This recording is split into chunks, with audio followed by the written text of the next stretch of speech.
ঘুরে নদীর সব দুঃখ ভুলে নতুন রঙে সাজায় মন। বৈশাখী হাওয়ায় ভেসে আসে আনন্দেরই আগমন। হোলির উলেলে তালে মনটা নাচে দুলে, হাসির রঙে ভরে যাকা আকাশটা পুরো।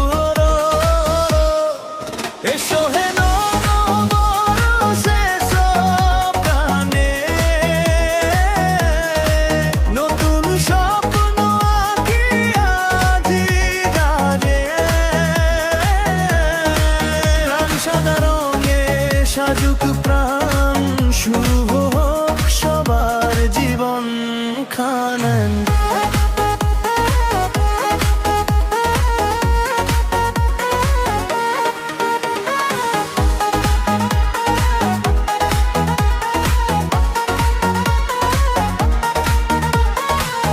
পান্তা ইলিশ মেলার ভিড়, বন্ধুদের সারা সুখের মিল। রঙিন ঘুড়ি উড়ে আকাশে, হাসি ছড়িয়ে পড়ে বাতাসে। আলোর পথে চলি, ভালোবাসা বলি, নতুন বছরে হোক সুখের শুরু। এসো হে